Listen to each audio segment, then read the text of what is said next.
We weren't supposed to leave town. The government orders had been very specific about that.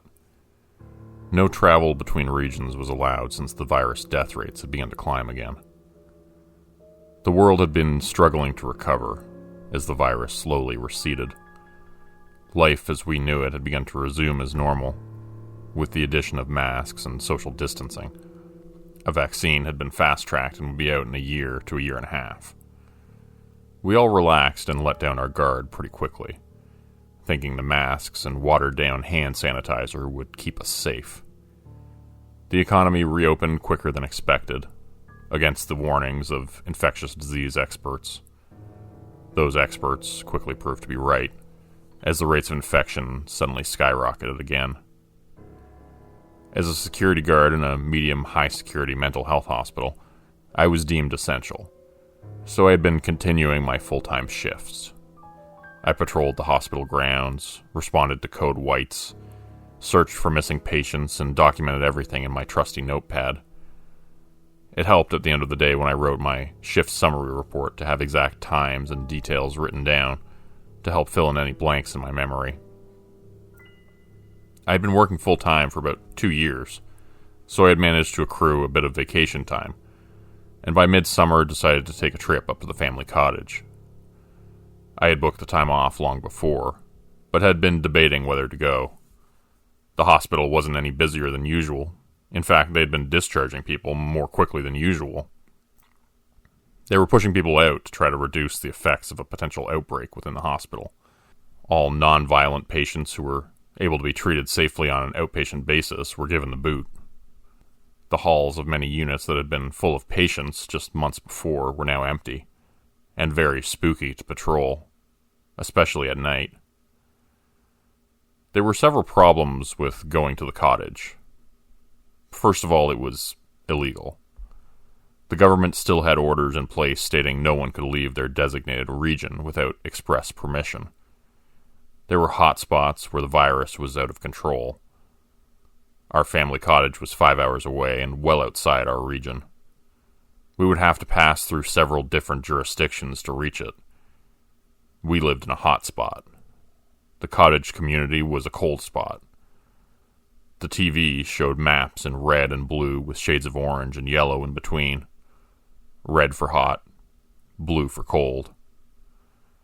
In the news, they were reporting about small cottage communities being tribal and militaristic about their territory in some places, especially remote blue regions where the virus hadn't yet spread, and where hospitals and life-saving supplies like ventilators were scarce. I had gone up to my cottage every year for my entire life. I knew the people up near our cottage to be friendly and neighborly, so I wasn't worried. Just the news trying to show the worst of everything, I thought. We resolved that we would only stop when necessary and take all the supplies we needed along there with us. There would be no reason to go to the town near the cottage where we usually went for groceries, coffee, or bait when we were up there. I didn't see any harm in it, and we really needed to get out of the city for a while. Our apartment was suffocating. There was no green space nearby, and we didn't even have a balcony. The windows were tiny, and we were on the top floor of an ancient and poorly ventilated building. All the heat from the floors below rose up to us as we steamed like dim sum in the wooden basket that was our 11th floor apartment. We had gotten up to the cottage without incident, relieved not to have been pulled over by the police, since we had no real cover story for our trip and would have been fined and sent back home. I had used an app on my phone which showed police locations to avoid roadblocks. Our cottage is off the beaten path, to say the least.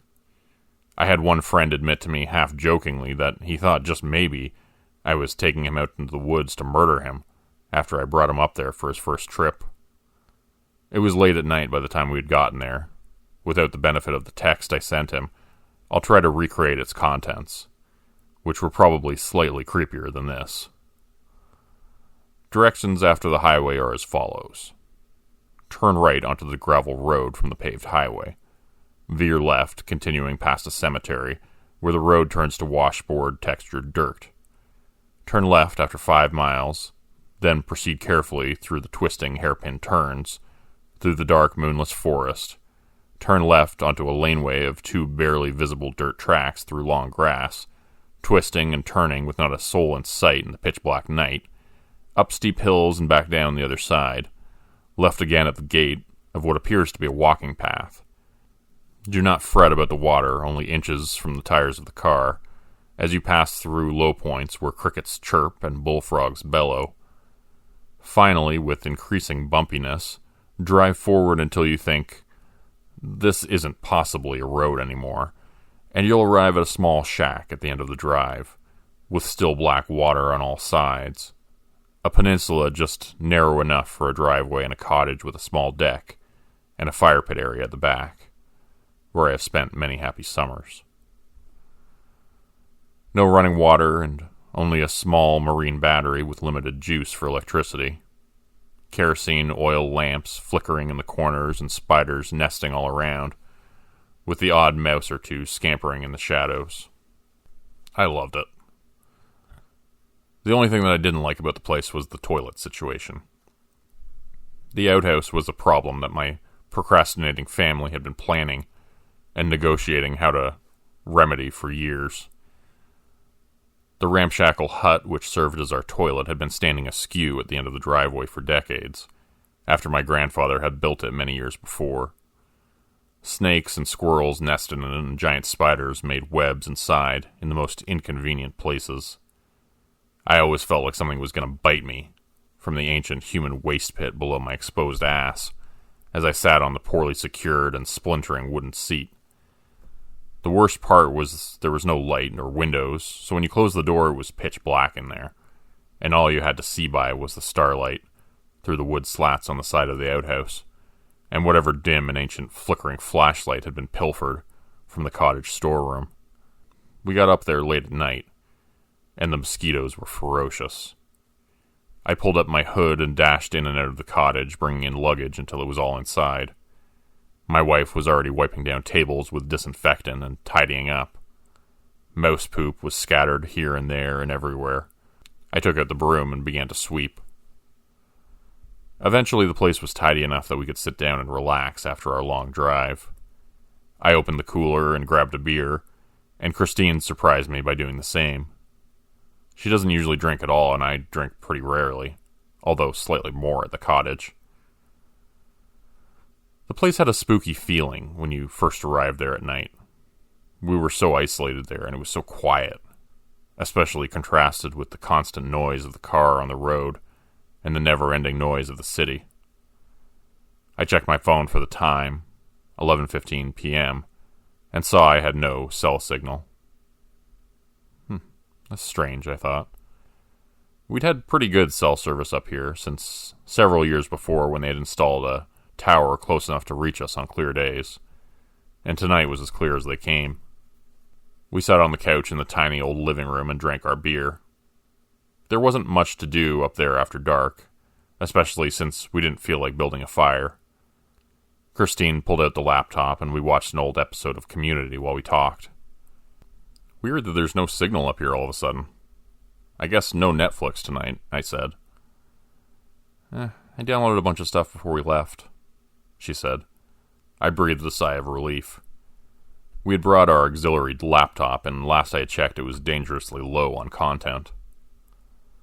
We had been snacking while we talked for a bit, and my always troublesome stomach started to gurgle and do backflips, signaling an urgent need to hit the bathroom. Hesitantly, I made my way outside and began the 50-yard walk to the outhouse.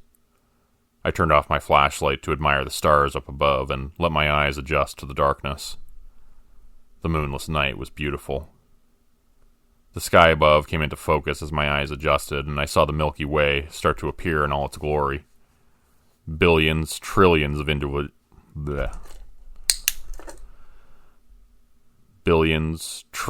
individual stars of varying sizes and shapes stood out against a background of milky white, which featured predominantly in the sky. Details you could never see from the city. Fireflies lit up intermittently in the distance ahead of me. My stomach gurgled again, and I continued on, reminding myself to be careful not to trip walking blindly over the uneven ground toward the outhouse. I paused outside the outhouse in the silent darkness of the forest. In the distance, a coyote howled. I braced myself for what was behind the door and opened the hook latch. I shone the flashlight inside and walked in, turned around, pulled down my pants and began to sit down. I looked to my left and screamed. A large family of bats had taken up residence inside the rickety old outhouse, and were hanging from the ceiling in the corner, their eyes glinting red in my flashlight beam. There were dozens of them inside the outhouse with me, and I suddenly noticed their sticky, oozing guano covered every surface on that side of the outhouse. They woke up and began to beat their wings and shriek, swooping down at me and all around, nipping at my face and neck. I jumped out of the outhouse, my pants halfway off and the flashlight still laying inside, on the nasty, guano-covered ledge beside the old beat-up toilet seat. I crawled away and pulled up my pants to run, zipping them up as I went. Blood trickled down my face as I hurried inside. "Oh God, what happened to you? Are you okay?" Christine jumped up and ran over to me when I came inside.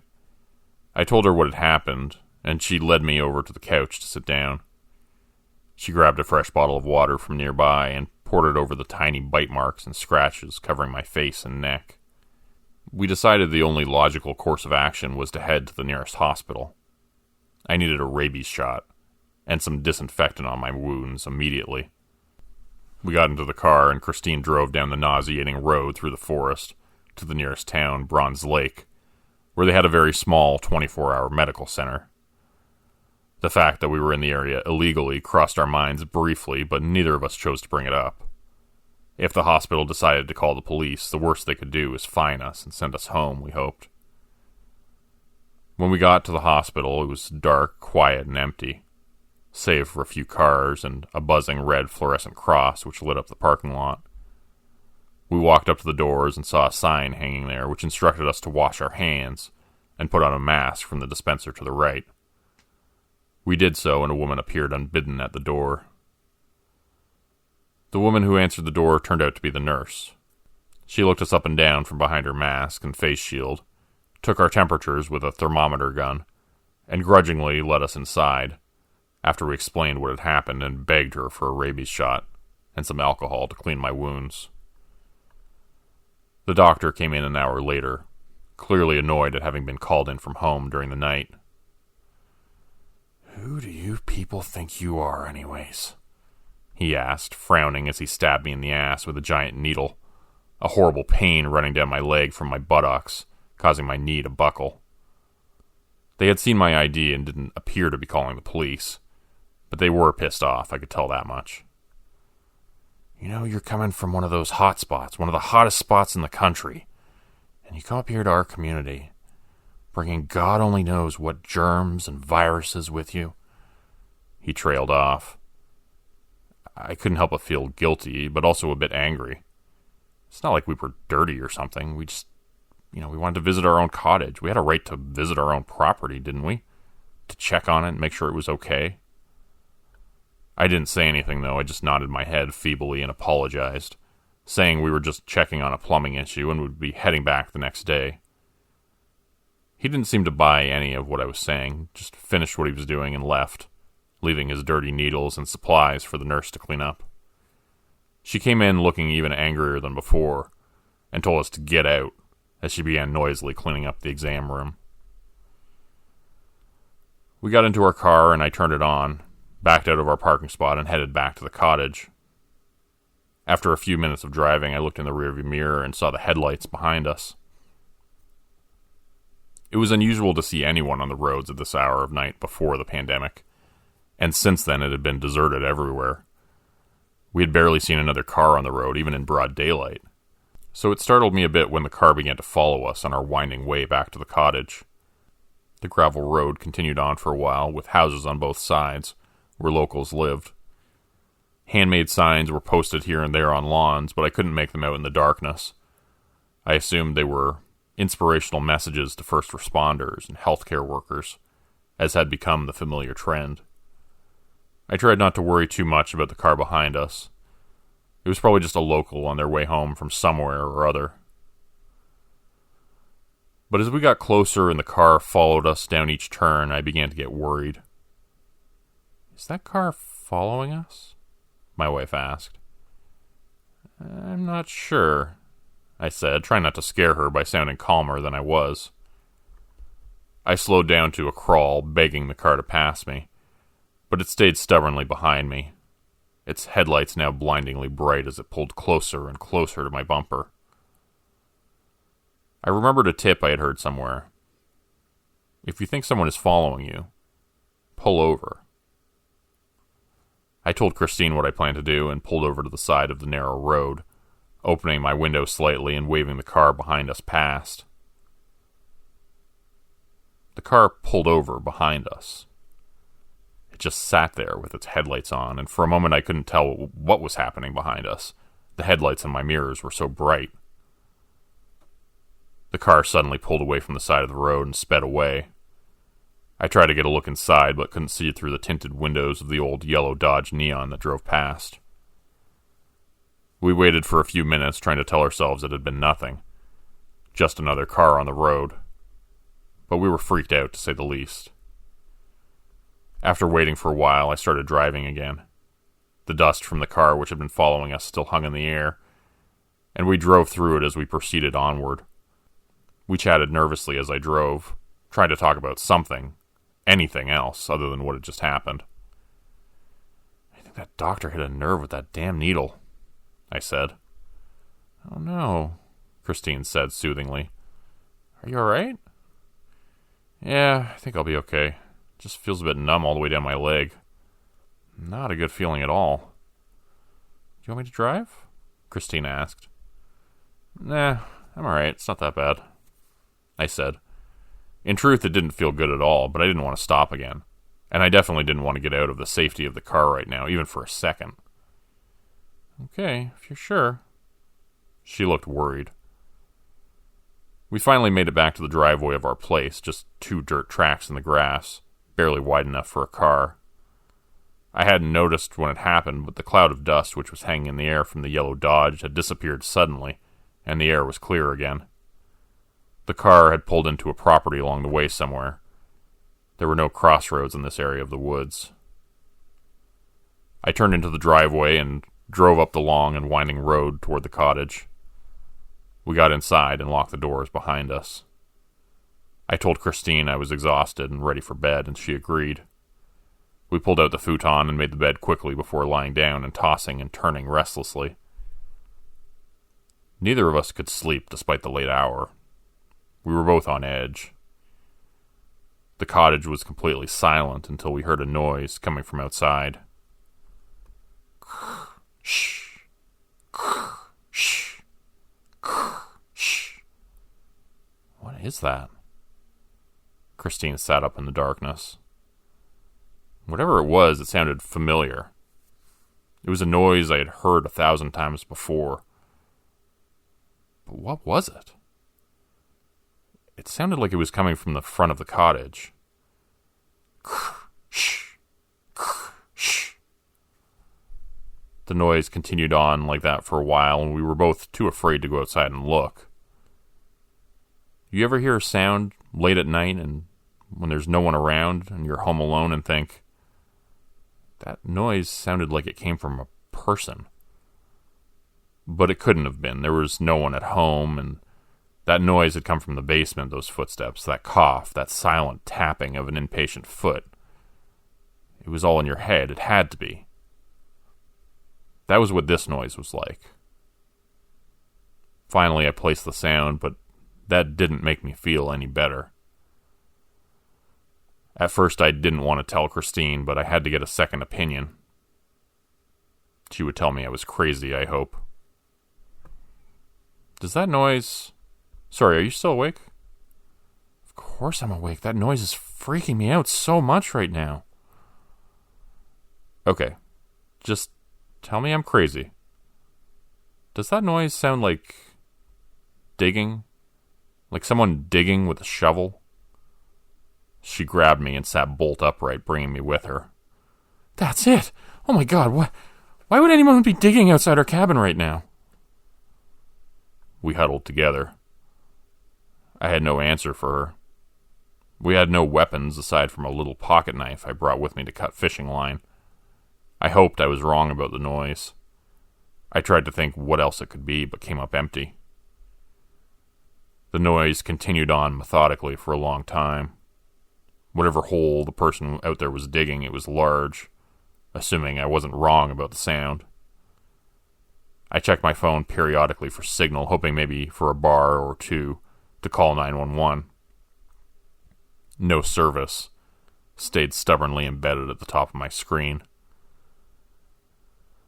After an hour or so, the noise finally stopped. We both lay awake, our eyes fixed on the ceiling, unsure of what to do. Waiting for the light of morning when the world outside would be a less terrifying place, we hoped. Sleep was out of the question. I told Christine I wanted to leave as soon as possible. I was sure of that much. Finally, we began to see dim light outside, and we could hear birds singing mutedly through the glass of the windows. We didn't hear anything for a while, despite our fear. Our exhaustion took over, and we both drifted off into a light and dreamless sleep. When I woke up, the scene around me made no sense. I looked up and saw the blue sky behind the tree branches above me. I was at the bottom of a shallow hole and couldn't move. My hands were bound behind my back. The cold earth was moist against my back. I looked up and saw a face behind a mask and face shield, looking down at me, standing on the ground above the hole I was in. It was a man, and he was mid-sentence, speaking to someone else, ignoring me as I woke up. Can't let it bother you. They were the ones who ignored the news, all the warnings. We even put up signs in town telling them not to come, didn't we? That we didn't want them here. What else are we supposed to do? You saw what happened to Becky. You want that to happen to your Nan? How many people do we need to lose? I closed my eyes, flinching with surprise as he poured cold dirt over me. Shh. I know, but it just doesn't feel right. I mean, it's one thing to kill someone, but burying them alive? That's just gruesome, the other voice said as it scooped up another shovelful of dirt and poured it over me, avoiding looking at my darting, terrified eyes. Shh. We went over this at the meeting last Tuesday, Rodney, remember? The good word says very specifically, no murdering. Doesn't say nothing about burying folks alive, now does it? In fact, if I remember correctly, there was a certain story about a fellow named Jesus. He said Jesus like a folksy southern TV televangelist, who went and got buried alive and came out 3 days later, fine and dandy. Praise be. I know, I remember the pamphlet, but now that we're doing it, the younger man trailed off. Yeah, it just seems a bit wrong, that's all, he said too quietly for the other to hear. I was completely terrified. It's amazing how your mind begins to race and kicks into survival mode when you know you're going to die. I began thinking hard, grasping for anything that could get me out of this. My mouth was gagged so I couldn't try to talk my way out. My hands and feet were bound tightly with rope. One thing I had going for me was that I had restrained enough mental patience at my job. I knew that ropes were not as foolproof as they seemed, no matter how tight the knots were. So many times I had expertly restrained patients following a code white, coming back 5 minutes later to check on them, and finding them loose and running around the isolation room, banging their hands and head against the walls and plexiglass windows. None of the nurses were ever upset or blamed me, except maybe the young new ones. After a couple years, we all knew that some patients were Houdini, and all knots were fallible. I began to move my wrists around, bending the ropes and trying to create space. They were tight.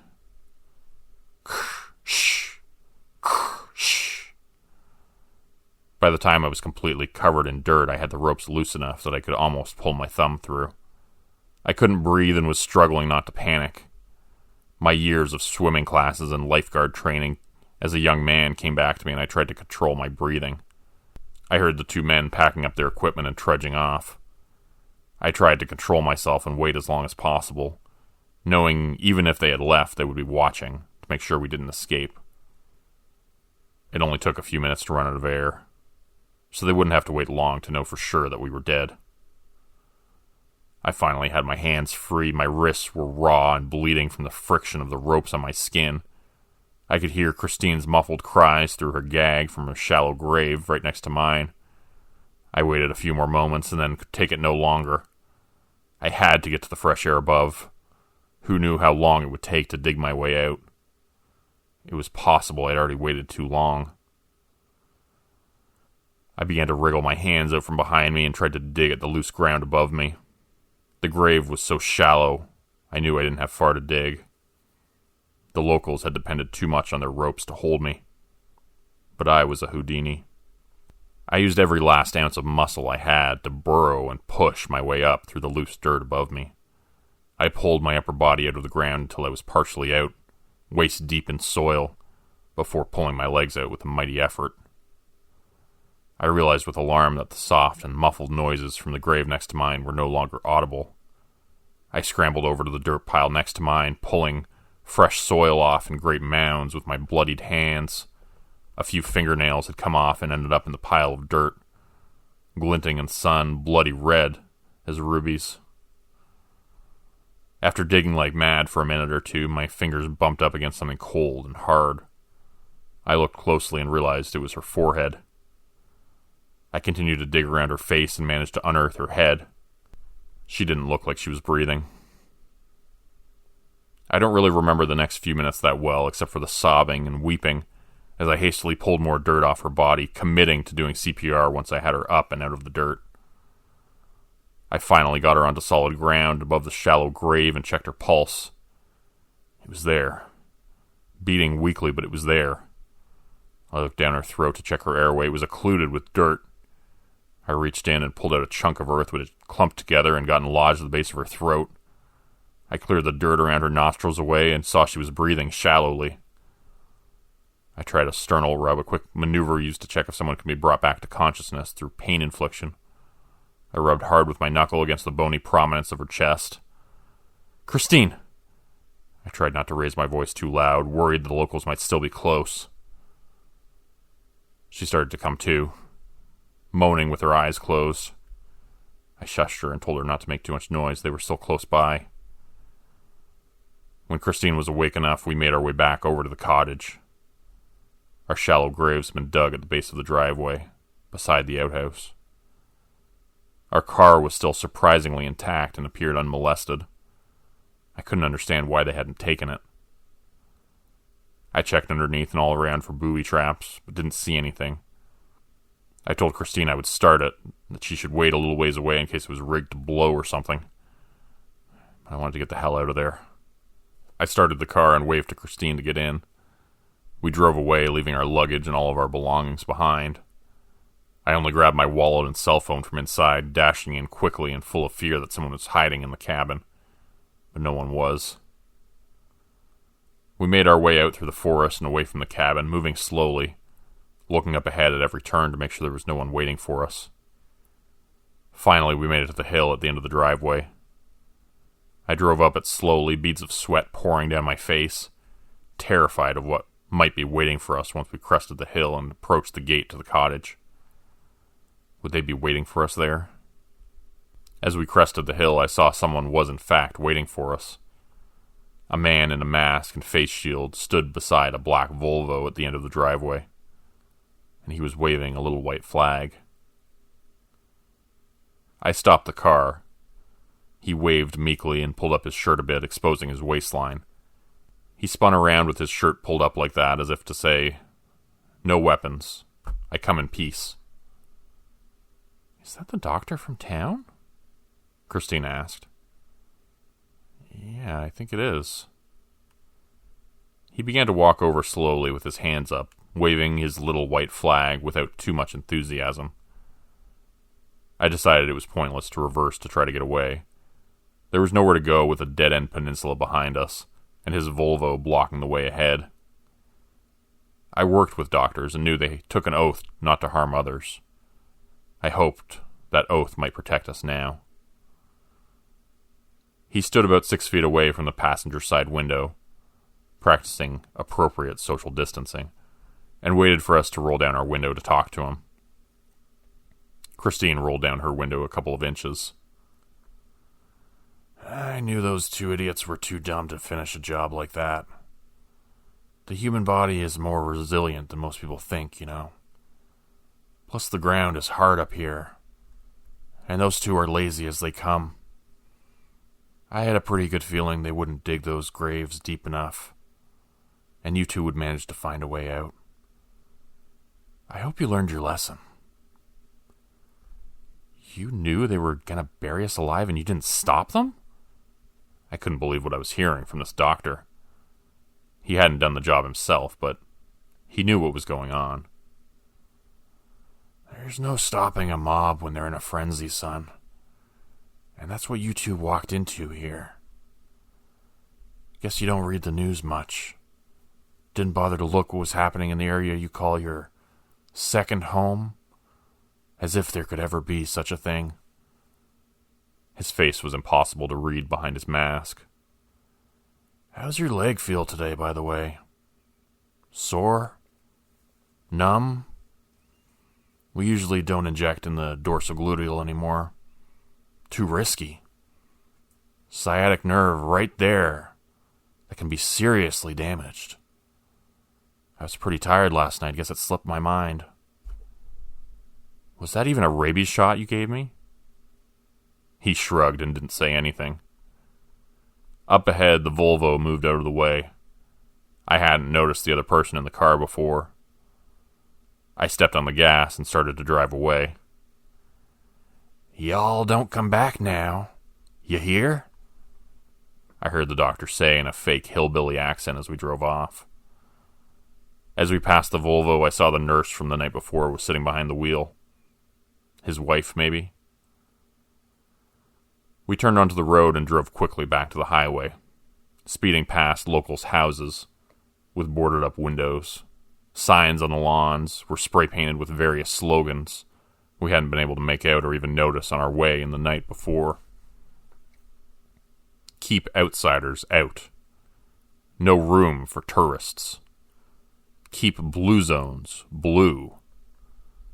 Those were the tamer ones. And then there were a contingent of more radical signs. Revenge for Becky. Make them pay. Report outsiders to the Committee for Justice. We finally made it to the highway without seeing another car on the road. Our tires squealed as I pulled onto Highway 7 and sped off west towards home.